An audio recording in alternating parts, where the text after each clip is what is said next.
J'ai été paralysée quand j'ai découvert que ma fille avait un cancer. J'avais du mal à faire mon devoir. Et il y avait des plaintes dans mon cœur.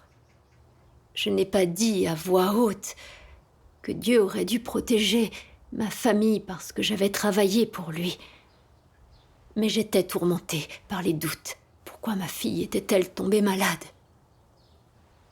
Je me suis rendu compte que ces plaintes signifiaient que je blâmais Dieu et me rebellais contre lui. Que tout mon travail et mes sacrifices étaient impurs. Que j'étais toujours motivée par le désir de bénédiction. Sans le cancer de ma fille, je croirais toujours bien agir. Cette épreuve m'a complètement exposée. Où sont mon amour pour Dieu et ma soumission? Je suis si déraisonnable, je ne mérite pas d'être considérée comme humaine. La maladie de ta fille t'a enseigné une leçon. C'est une bonne chose. C'est la grâce et la bénédiction de Dieu. Oui. C'est vrai. Je viens de me souvenir d'un passage des paroles de Dieu.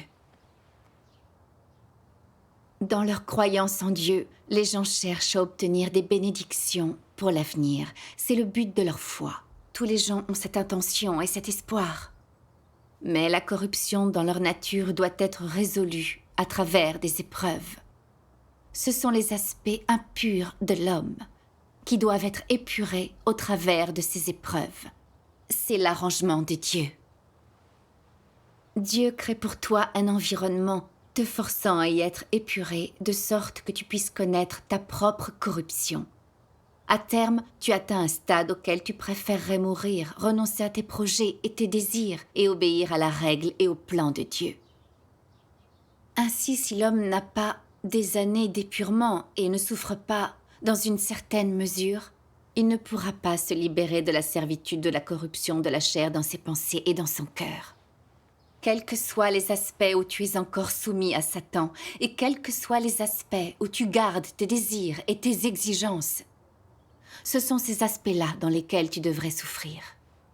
Ce n'est que par la souffrance que des leçons peuvent être apprises, ce qui signifie être capable d'acquérir la vérité et de comprendre la volonté de Dieu. En fait, de nombreuses vérités sont comprises en faisant l'expérience d'épreuves pénibles. Nul ne peut comprendre la volonté de Dieu, reconnaître sa toute-puissance et sa sagesse, ou apprécier son juste tempérament dans un environnement confortable et facile ou quand les circonstances sont favorables. Ce serait impossible. Amen. Amen.